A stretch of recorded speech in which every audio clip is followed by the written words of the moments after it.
Good afternoon, and thank you for joining Kendall Weaver's Presidential International Scholar Exhibition. I'm Joanne Brazington in Marketing and Communications, your host and moderator. This event is sponsored by the Office of the President and supported by the Offices of Marketing and Communications and Information Technology Services. To practice social distancing, we are all participating from remote locations and workstations. Here's how today's event's going to work. First, President Naif Samhat will offer opening remarks. Then Kendall will share insights from her experience as Wofford's 36th Presidential International Scholar. During her presentation, I will be on the lookout for questions.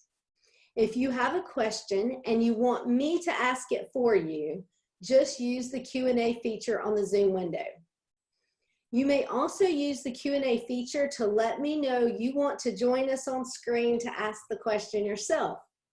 This will be really fun for Kendall, so if you're comfortable with it, I encourage you to do that. Be ready, however, because once I make you a guest panelist, you'll be live. If you want to be heard only, not seen, and ask the question yourself, please raise your virtual hand. When it's your turn, I'll turn your mic on. I'll turn mics on and off as we go. This is the first time we've done a webinar like this, so I appreciate your patience. We will muddle through together, and I will try to give you some warning before I call on you. Now, I'm going to turn things over to President Samhat. Thanks, Joanne, and welcome everyone. And it's great to see Kendall virtually and finally have the opportunity to hear about and share her research as a presidential scholar. The presidential scholar is one of the more extraordinary things that takes place on this campus, and it gives a unique opportunity to a student to do some fascinating research. In my 7 years here now, every year has brought fascinating and fabulous insights from all over the world back to campus from well-deserving students. So this year, Kendall was off in the Middle East, and quite an adventure, no doubt, and really, truly had an extraordinary time and extraordinary experiences. And what piqued our curiosity in selecting Kendall as a presidential scholar was a most simple yet complex question, and that is, what is help? We often refer to helping others, but what does it mean? What impact does it have? How do we do it? Those are very difficult questions across varied cultural contexts. And so that is what piqued our curiosity, and certainly Kendall's, as she went off to the Middle East. So without further ado, I want to welcome Kendall and look forward to hearing your presentation. Thank you, President Samhat, and thank you, Ms. Brazington, for all the work that you and the marketing team have put into this. I greatly appreciate it. And thank you for everyone who's attending. Obviously, this isn't how we had hoped to present my research, but I'm really glad that we get to do this regardless. So a little kind of an outline of how I'm gonna structure my talk. I'm gonna begin with an overview of what my question is. I know President Samhat already introduced it a little bit, but dive into that a little bit more, and then talk about how my experiences in the field and then the question itself kind of helped shape the way you're seeing my project be presented today.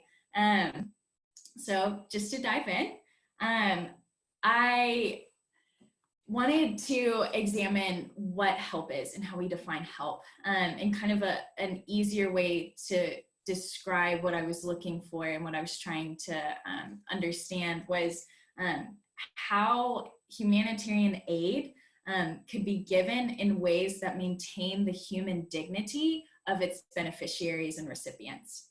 And I'm gonna say that one more time because it's a little wordy, but my main guiding question was how humanitarian aid can be given in a way that maintains the human dignity of its recipients. So often when we try to help people, the way we define it is by just giving them something. And kind of putting a Band-Aid over the situation or over the circumstance. And this creates a little bit of a power imbalance between the giver and the receiver. And it can often cause those receiving help or receiving aid or charity to feel like they're even less in control than their situation has already made them. And Syrian refugees and Palestine refugees have had their entire lives ripped out from underneath them. And so I figured that they would probably feel this power imbalance even more so than maybe other groups in the world, just because they are so reliant on aid.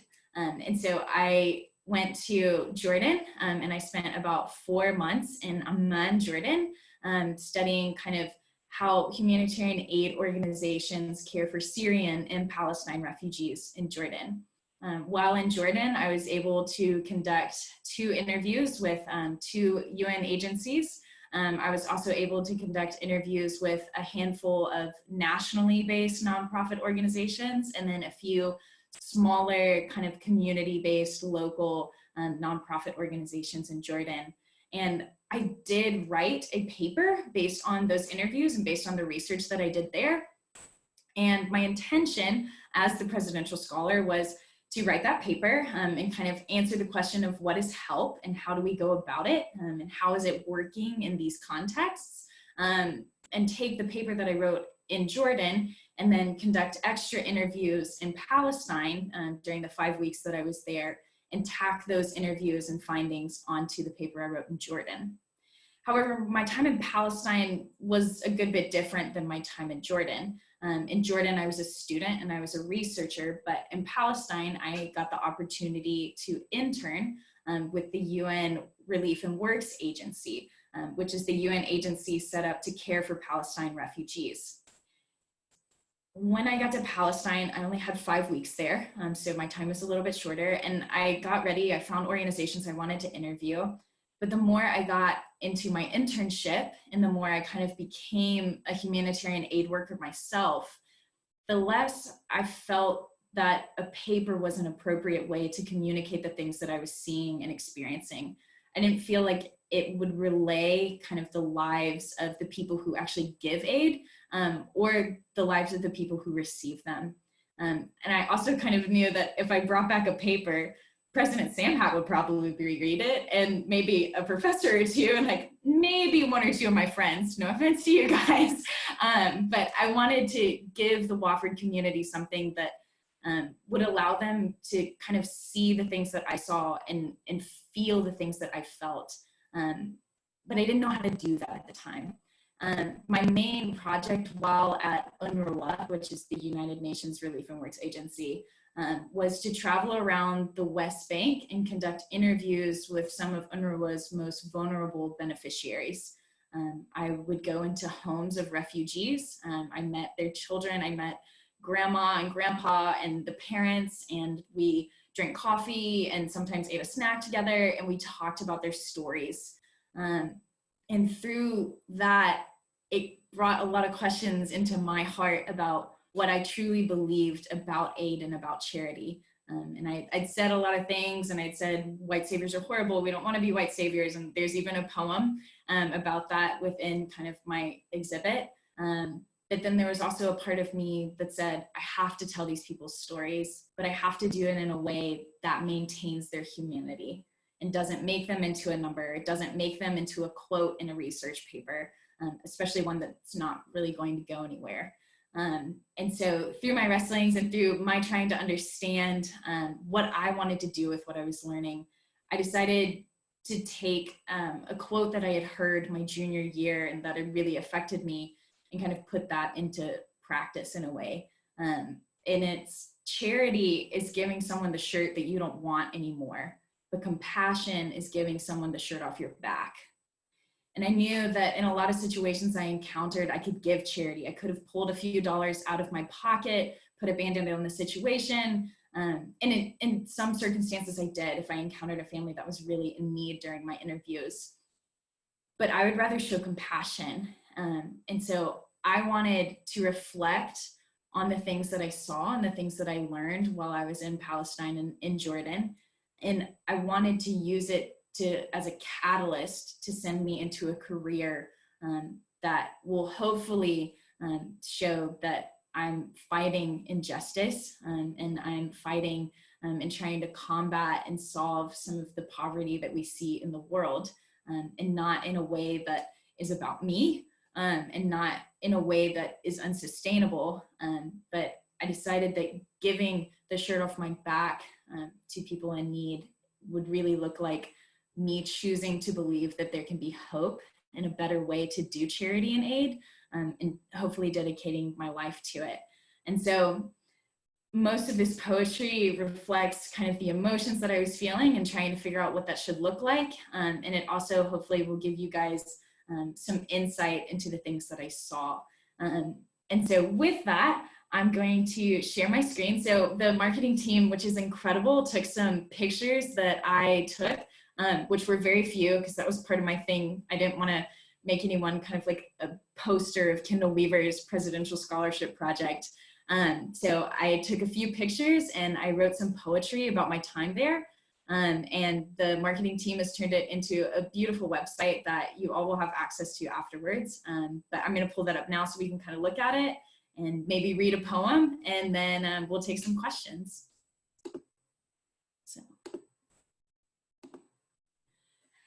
So this is the website, and most of the poems on here are written about my time in Palestine.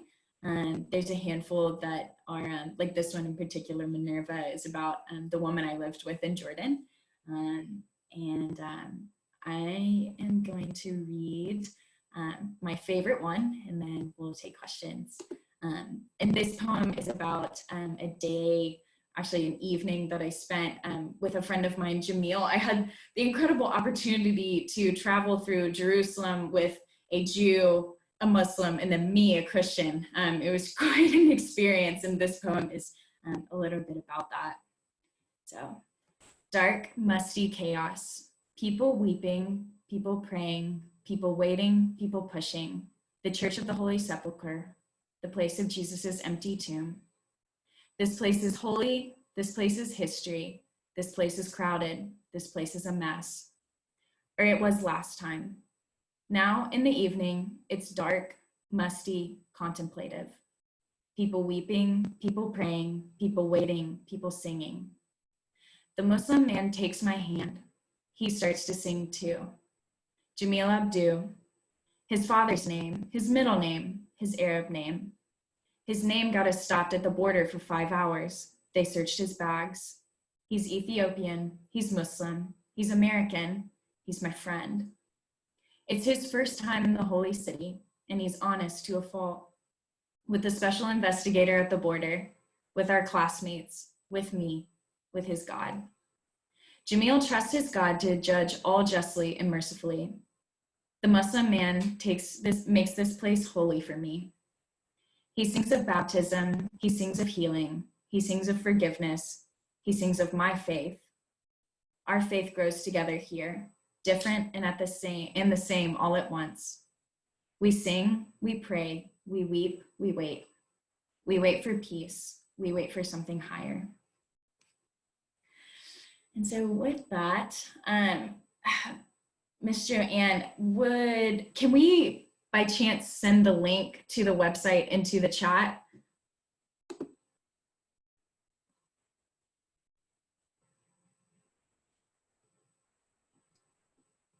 Yes, let me do that. Okay, wonderful. And then you guys can pull it up yourself and kind of look through it and click through it. And you can ask questions on what I've already said now if you would like to, or you can look at some of the things that are on that website and maybe ask questions about that.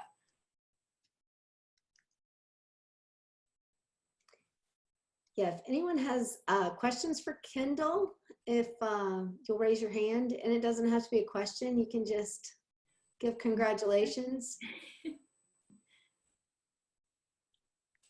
Joanne, it's Nate here. And Kendall, I don't know how to raise my hand on Zoom. So, plus I'm here and I just get to speak. So I will. So the notion of help, or the perception of it, did it vary? Were there variations by faith that from your conversations from people? Islam, Honestly, Christianity, and it did a little bit. In kind of the Arab world, at least the portion of the Arab world that I was in, there's zakat, which is a Muslim kind of charity. It's Muslim giving, and it has a lot less shame tied to it. Zakat is something everyone does in a lot of ways, and you do it, and the person who receives it takes it as this is their duty. They're doing this for God. They're doing this for our God. And so it's okay if I receive it now, because eventually I'll be able to give zakat to someone else, and it evens it out. And so there's kind of less of a notion of you need me to help you. And it's we all need each other to help each other. And that was something really beautiful that I got to encounter. Even though the world that I was in was kind of an organization, it was more institutionalized, this concept of zakat was present in how the Arab aid workers interacted with beneficiaries of, this is just what we do, we are helping you, and you will be able to help someone else someday. And so it's a more even kind of sense of help and caring and giving. Okay, I'm going, Lydia Estes, I'm gonna click this button and let's see if you can talk now. Hello. Hey. Okay, we hear you. Great. Well, Kendall, first off, I'm so excited for you. I've been looking forward to this presentation for so long. I have sort of a two-part question. Okay. My first one is just about the challenges you faced as a researcher and what language barriers did you encounter? I know that you studied Arabic, but in terms of tackling the research and introducing the questions to the people that you met, how did you present it and frame it for them so that it was approachable? And again, it wasn't coming across as a white savior, I'm here to do this research and then take it back to the United States. And second, you mentioned how you wanted to present your information or share your research with the community changed as you were there. But I'm wondering if the questions that you had evolved, and from what your original question was, and then when you came back, what your final question looked like that you were answering. Okay. So to answer the first question, the language barrier, it is indeed a barrier. And I really encountered that a good deal in Jordan. Thankfully, I had a phenomenal translator who really worked with me to kind of navigate the way we were going to word things in questioning. But the power dynamic between kind of American researcher and interviewee really bothered me, honestly. And it was something that I wrestled with and was a huge reason why I didn't conduct interviews with nonprofit organizations really when I was in Palestine, aside from people that I knew through work at UNRWA, is because when I was conducting my research in Jordan, people really felt, even though I attempted to explain to them that there's nothing about what you're telling me or what I'm going to write, or whether I publish it or not, that really can change anything about your situation or can change anything about America's view on Palestine or on Jordan. People still kind of had this sense of that I had control of something simply because I was American and I was the one asking questions. And that really became apparent when I was interviewing refugees in Palestine for UNRWA. And even though I tried to explain, I'm an intern, this is just a project that they handed me because they want some more information, people really felt that if they shared their stories with me in a convincing way, perhaps they would receive more aid, or perhaps I could change something for them. And I kind of grapple with that in the poem White Savior on the website. Of just trying to be able to communicate, I can't change anything.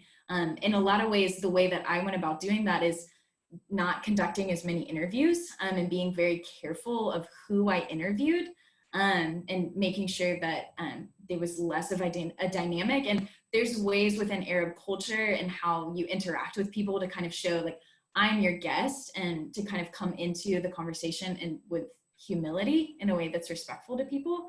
And so I attempted to do that. And I also just attempted to sit with people. And that leads into answering your second question. I kind of had to shift my research from trying to understand help and kind of defining it in a critical way, because I came into my research very critical of nonprofit organizations, specifically UN organizations, and how they maintained the humanity of those they were caring for.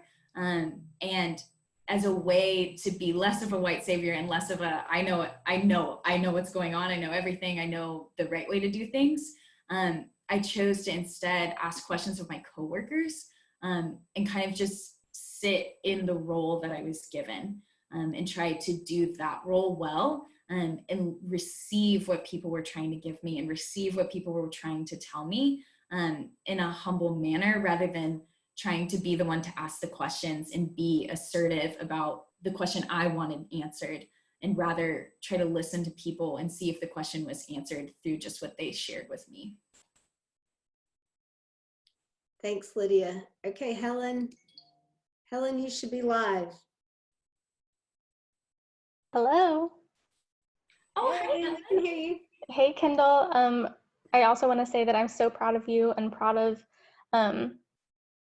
your experiences and proud of the poetry and the pictures and of just who you are.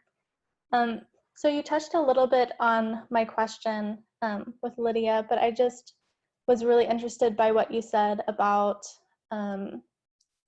compassion versus charity, and I would love to hear more of your thoughts on sort of shifting from charity towards compassion and what that looks like for an individual, what that looks like maybe for you, or even maybe what that looks like for future organizations that you would like to partner with in the future. So one thing that I saw in working with UNRWA was the difference between those working in the main office and then the social workers that acted as my translators in the field.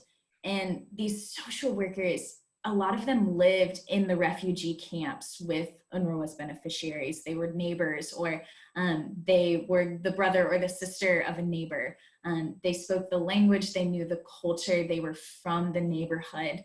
And the way that they approached our interviews really showed me how to be compassionate in giving aid. They obviously were doing their job, and there were certain questions that they needed answered, but they walked into homes in a way that was just so at ease. And so this is normal. There's nothing for you to be ashamed of about your situation. I'm just here to see if I can help make it better, because we're friends. And so they would accept coffee, they would sit, they would chat about such and such's wedding and his brother, did you hear about this? They would trade some gossip, and they would bring kind of the conversation about, oh, I need bread and I need water, down to a human level of, this is our relationship, and now we can talk about meeting your needs. And so it was kind of gave like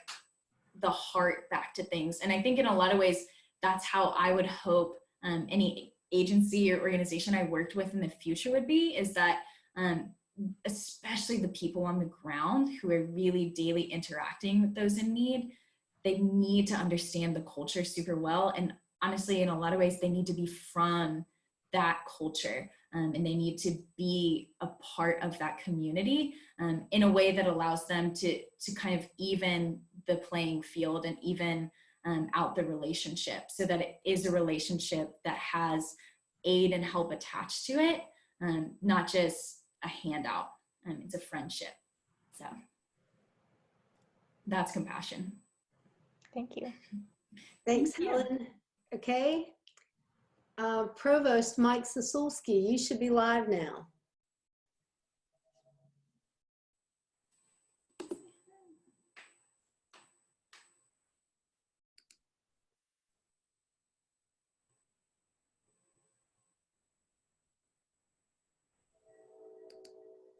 Oh, I don't believe his microphone is on. Yep. How's this? Can you hear me Yes. Woohoo! now? Yay. All right. We overcame a technological hurdle. Kendall, congratulations. This is really, really great work. And I really particularly appreciate the creative turn that it took. I think that's very special. So I'm a foreign language teacher at heart, and I always think about, when I think about the transformative power of being abroad, being away, being immersed in a different language and culture. And what has always fascinated me about that is those moments, those transformative moments where you realize, wow, I had a preconceived notion about things, and you know what I've just heard from this person, or what I've just learned from this, you know, powerful, strange interaction that I've just had, has transformed my perspective completely. And I can only imagine that you must have had some moments like that. And I'm wondering, did you have transformative moments like that where you realized, wow, my preconceived notions about the concept of help really got challenged and therefore grew and transformed? Can you say something about that? Yeah. I'm trying to think of maybe like a story that would fit this, because I'm much of a storyteller. I think this doesn't exactly come to help, but I think it really changed the way I looked at the relationship between what I would refer to as the West and the East, which are kind of, those are terms, but more what I mean of kind of America and the Arab world in a lot of ways. I was accidentally on a date with this elderly Palestinian man. But one of the things that we got to do together is he took me to the music conservatory of Ramallah, which is kind of the capital of the West Bank. And we walked into a practice room where a young Palestinian girl wearing hijab was practicing playing the violin. And this old man was a little pushy and was like, you need to take a picture of this girl. And I was like, that's just not a culturally appropriate. Like, women who wear hijab don't usually like their picture taken here. Like, I can't do that. She doesn't know me. And he said, take a picture now and I'll explain to you why I'm asking you to do this later. And so we left the practice room and we were walking back to the car. And I said, why did you make me take that picture? And he said, I made you take that picture so that whenever someone questions you or asks you if we're backwards, if we oppress our women, if we oppress our people, you can show them that picture and you can show them that the Arab world is just as beautiful and culturally rich, and women are just as empowered here as they are elsewhere. And that can be debated in a lot of ways, but I think the message that he was trying to tell me and that I received is, in so many ways, that dynamic of help and kind of how we conceive who needs help, even if it's human rights, comes from what we believe to be a superior culture and a superior outlook on human rights or gender equality and things like that. And that hurts people that we try to impose those ideals on. And they have cultivated lives and beautiful, free lives in their own way that might look different from how we do it. And so I've kept that picture of this young Palestinian girl in hijab practicing the violin as a reminder that when I enter a situation, what I perceive as oppression or poverty might not always be the way it truly is. And there's plenty of arguments that I've run through with that and plenty of different ways to look at that. But I think that was a moment that really made me realize that some of the notions that I had, at least about women and women's rights and women's needs within the Arab world, were incorrect or at least a little bit skewed, and that I needed to kind of readdress the way I wanted those things to be improved upon through giving and through aid. It's a great story. Thank you. Thank you. Okay, next is Dr. Rachel Vanderhill. Dr. Vanderhill, you should be live now. Hello. Hi, Dr. Hey. Vanderhill. Hey, Kendall. First of all, congratulations, and I'm really looking forward to taking a more in-depth look at the website and reading your poetry and looking at your pictures. I have a comment and I have a question for you. My first is a comment in reflection of the quote that you gave about charity versus compassion. And it made me think of a quote that I heard years ago about the difference between charity and justice. And charity is a lot easier than justice. And that if you want to work on helping people, you should think about it in terms of justice and what you need to change in the world in order to bring about more justice. And so that your quote really made me think back on that quote, which I think oddly enough might be from Bono of U2. Sure about that, but I think so. My question has to do with thinking back on your experience, and now that you've had time to reflect on that, how has that changed or influenced how you are thinking about your career goal and your path forward after life at Wofford? That's honestly kind of what this experience did for me in a lot of ways, aside from answering and wrestling with this question further, is it really showed me and gave me almost the vocabulary that I needed to describe what I wanted to do with my life. I think I always had known in my heart that I wanted to go into development and aid, but I didn't really know how to say that. But the things that I saw while I was abroad and the work that I got to do was incredible. And I thoroughly enjoyed it, and I kind of had a knack for it. And I, more than anything, would like to be involved in humanitarian aid and development work that kind of focuses on communities and building communities that are sustainable and that can kind of care for each other.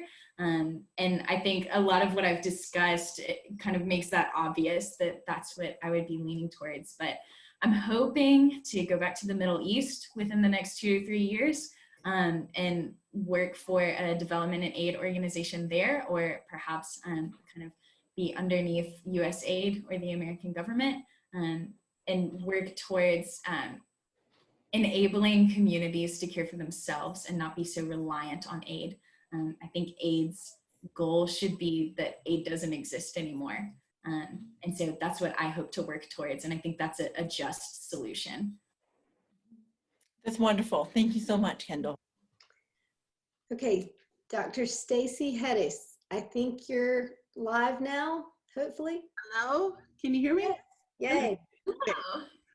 Joanne, I have a very barky dog, so if you could unmute me or mute me again after I ask Kendall the question so Pepper is not disruptive. I will do that. And it's that time of day where he gets really bad. So Kendall, congratulations, that was fantastic. I enjoyed it so much. And I'm just looking quickly through your photos and your poems. I scrolled over each photo and saw each word of the poem's title. And the one that caught my eye quickly was Misinterpreted. And then reading that, because it was very brief, I would love to either hear you read it or tell us about it. My first thought was, this is a specific experience. And then I thought, well, maybe it's a culmination of many experiences. So if you could just give us a little more insight into that. It's a beautiful poem. Yeah, yeah. I can read it really quick because it's very short, as you said, and then I can talk about it a little bit. So this is Misinterpreted. Oh, here, wait, let me share the screen for you guys so you can see it if you would like to. So the volunteer interrupts, the manager who interrupts, the interpreter who interrupts me. All of our voices rise. Trying to be heard, trying to be understood, trying to get our points across. The woman cries. Her husband beats her and we don't understand. This poem is a culmination of a few experiences that I had, a few interviews that I conducted. I think a quick story that exhibits kind of the language barrier that I wrestled with a little bit is one time I was conducting an interview with a social worker whose English was fairly good, but he didn't really want to try to interpret. And I think he believed in my Arabic abilities a good bit more than the reality was of my Arabic abilities. And so the man we were interviewing was speaking rapid fire Arabic and telling me his story, and I was picking up bits and pieces, but I couldn't quite understand everything. And so I turned to the social worker and I said, in Arabic, I said, "I'm so sorry, I don't understand. Can you explain it to me a little bit?" And he goes, "Okay, I've got you." And he leans towards me a little bit and he starts explaining it back to me in Arabic. I was like, "No, I need you to explain it to me in English because I don't understand the Arabic." And so it was a constant navigation because I had about half Arabic and a good many of the social workers had about half English. And so we kind of had to navigate and negotiate meaning of words. And so often we got so caught up in trying to understand each other and them trying to interpret what the beneficiary had said to me, and then me trying to ask back in a mix of English and Arabic, that the beneficiary would be kind of on the side, like weeping, or they'd be in the side looking at us confused, wondering what this jarble of Arabic and English is and means and what we were talking about. And if we were talking about them, if we were being unkind, if we were saying that, oh, that's not the story we wanted to hear, or that's not the information we needed. And so I felt so often that we got so caught up in trying to get the information that we needed out of the interview that we misunderstood what that person really needed in the moment. And we lost kind of the opportunity to make them feel important and valued and human. And so that is something that poem represents for me, is even just the struggle that the language barrier creates when you have someone who's a foreigner trying to conduct research or give aid to someone from a different language and different cultural background, someone who's not quite equipped enough. Okay, Dr. Alyssa Handelsman, you should be live. Can you hear me? Yes. Hey, Dr. Handelsman. Hello, Kendall. I'm so proud of you and excited for everything that you've learned, and I'm looking forward to going through this website. I really loved the poem you read to us, and then the other one that you just read as well. So thank you for sharing those, and I'm gonna look into those more as well on my own. And I was wondering if you could talk a little bit about what advice you might have for other students who are going abroad to do research, and also for students who are involved in sustainability work within Spartanburg like you were, and maybe even knowing kind of what you know now from the experiences you've had abroad, maybe how you would have approached your sustainability work in Spartanburg differently. So the sustainability work that I did under your guidance, Dr. Handelsman, in Spartanburg really, I mean, you know this, really shaped this project and shaped a good bit of kind of my trajectory into my future. And so thank you for that. Thank you for the opportunities that you afforded me in that. I think advice that I would offer to students trying to do sustainability work in the North Side is start early. And really get to know the community that you're about to step into. And in some ways, it's really tricky. Of course, I went into my work in the North Side expecting that, yes, I'm gonna be gone for 5 months as the presidential scholar, but I'll be able to come back in the spring and I'll just pick up where I left off. And that's a lot harder to do than anticipated. Obviously, we all got sent home. So I would say that if you're going to step into sustainable work in a community, you need to make sure that you're going to be there for more than just a semester or a year. If you're going to do something, commit to it. If you're going to give somebody the shirt, give them the shirt off your back. And then I would say for students going abroad to conduct research, do your homework ahead of time. Really read up on what you want to do research on, or at least really read up on the population that you're about to kind of study before you step into that context. Because if you don't have a solid background of information, you have a lot of catching up to do once you get into it. Mm-hmm. Definitely. Thank you. Thank you. Thank you. Okay, Isaiah Franco, are you on the line? Yes, I am. Can you guys hear me? Yes. All right. What's up, Kendall? All right. So I spent January abroad in Mexico, and I formed a really strong bond with my host mother. So I read just now, and I was just wondering if, I know for me, she was like constantly like drowning me in wisdom and like pushing me to try new things and get the most out of my experience. So could you speak to that with your own host mother and what she pushed you to do, and if you remember any moments? So one moment in particular, oh my gosh, I'll never forget this. Mervat was a devout, well, she still is, but she is a devout Muslim woman, prays all the time, honestly, more than any Muslim is supposed to. She is constantly reading her Quran, really doesn't watch TV unless it's the Turkish soap operas. And she is just an incredible, faithful woman to her religion. And so when I shared with her that I was a Christian, and I was a strong Christian, and that I read my Bible every day, she was like, oh my gosh, you cannot live here for 4 months and not go to church. And I was like, yeah, I've looked up the international churches. And she was like, what denomination are you? And I said, I'm kind of a Baptist. Yeah.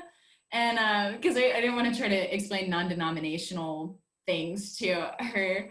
And she said, there's a Baptist church down the road. We must go right now. And I was like, Mama, it's 5 p.m. on a Thursday. Like, I don't think anybody's going to be at the Baptist church down the road. And she's like, they will be there. I will take you, and you will find out when the services are.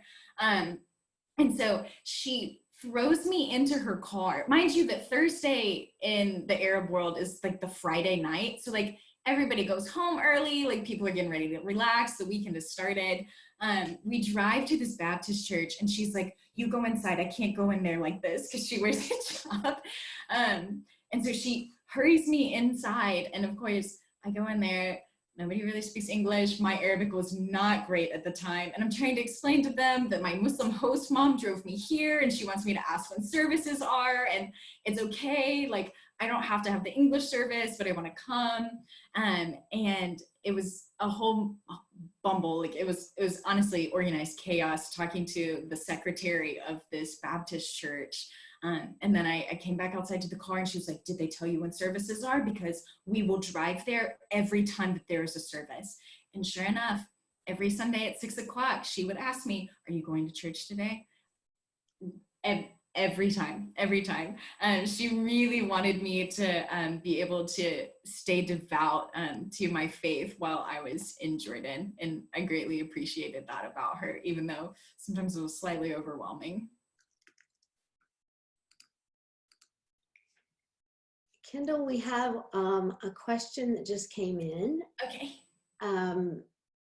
They would like to ask, how did your own personal faith shift or change / grow during this experience? I think for me, I learned that I can encounter God in so many different ways, and in many ways through other people. And through the faith of other people and people around me. I think it's very easy for us, if we're a part of a particular religion or a particular denomination, to kind of think that that's the only way to do it. And I was able to encounter, I had some beautiful Jewish friends, and I had some incredible Catholic friends, and of course, very devout Muslim friends surrounding me the whole time. And we were able to talk about our own religions and our own beliefs, but also how we practice maybe the same religion differently. And it really allowed me to see that God is far bigger than I sometimes make him out to be, or I sometimes try to let him be. And it allowed me to encounter him in different ways through learning about how other people encounter him.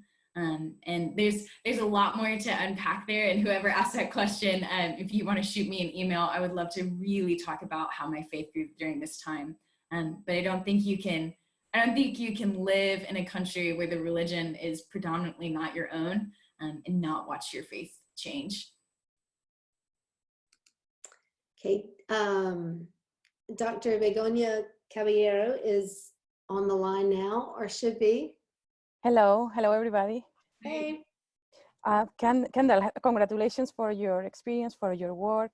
I look forward to looking to your website a little with more care. And I have like two questions. One is if you had an opportunity to meet people who were working with policy change, and you have talked about, you know, poverty and fighting against poverty, and then compassions, and then Rachel talk about justice. So one would be if you see policy change and advocacy as a, you know, if you met people who were doing that. And the other thing is, what would you say to everybody who is listening about what type of actions can people do today to fight against poverty? Wow, those are really great questions. So when I was in Jordan, I was able to meet a good bit with UNICEF. And something that UNICEF has been very active in doing, I know specifically in Jordan, but I think they are starting to implement this in other regions and countries as well, is kind of taking an approach of, we want to help the government create an education and child protection system that works. And then we want to step out and let the government take over the role that we had. And so a good bit of what UNICEF has been doing the last 3 years in Jordan and is doing is helping change government policies to make education more accessible and also more required for children, so that less children are falling through the cracks. And so they're setting up committees, and they're setting up more standards. And they're doing so not just through schools that they run or schools that UNRWA or the UNHCR runs in refugee camps, but UNICEF is really helping the Jordanian government create new standards and create new legislation regarding child protection laws and regarding education in their country, so that things can actually change. And so that it's more government control and government mandated, rather than just NGOs running around trying to help people randomly where they can. And so that was something really cool to discover. And then second, your question about what actions can we take? I would say that the actions, based on kind of what I learned with UNRWA, it's a little tricky. UNRWA, honestly, my advice seems very against everything that I've discussed, but UNRWA is struggling so much with funding. And in so many ways, we can't have debates about caring for people if there's not really a way to care for them. And we can't have debates about the impact that donors have if there aren't donors. And so UNRWA is desperate for funding to care for even just the minimum of the most vulnerable right now. And so I would say, do your research, and it is okay to give to nonprofit organizations if you can do the research and see that the work that they're doing is good. And there's a lot of watch dog organizations that kind of like can verify this and look at that. And so that is one way to go about it. But for me, and from the things that I've experienced, I would say the best thing that you can do to help alleviate poverty and help fight injustice is to start in your own community, and to start with the people closest to you. The Northside community is a really great example of that. It's right across the street from Wofford. And there's plenty of communities like the Northside across America. And there's plenty of communities in Spartanburg that just need extra love, and they need people who truly care about the people there, and not just caring about meeting their physical needs. And so I would say it's to join your community and be a part of it and be an active member where you live, and volunteer and build relationships with the people that you meet in the coffee shop that maybe don't look like you or are kind of quirky. Talk to the homeless man on the street, learn his name, learn his story, and talk to him every time you see him. Kind of rekindling that human connection for people who feel like they're not human or that they're less than other people around them. That would be my big advice, is to really dig into your own community and help them. Thank you. Thank you. We're about to wrap up for this evening. President Sam Hatt, would you like to make a few final comments? It would be pretty hard to match anything Kendall said, and I won't even try. I think every year when the Presidential Scholar comes back and presents their work and how it changed them, it's profoundly moving. And this is no exception. Kendall, your set of lessons and reflections, which informs a vision of what we need to do, how we can help and make a difference, I think is extremely powerful. And thank you for sharing. I want to thank everyone who participated and all those good questions, and continue to do good work. Thank you. Thank you, President Sam Hatt. And thank you for everyone who attended, and especially thank you for all those questions. Please check out the poetry, and please feel free to reach out to me via email. Those of you who have my number, I would love to chat with you more about how you feel and hear maybe like your favorite one or some reflections you have on it. All right. Well, thank you again for participating. If you'd like to share this with someone else, a recording of this presentation will be posted at wofford.edu/coronavirus under the Town Hall tab. This concludes our virtual exhibition, Stay Well Terriers,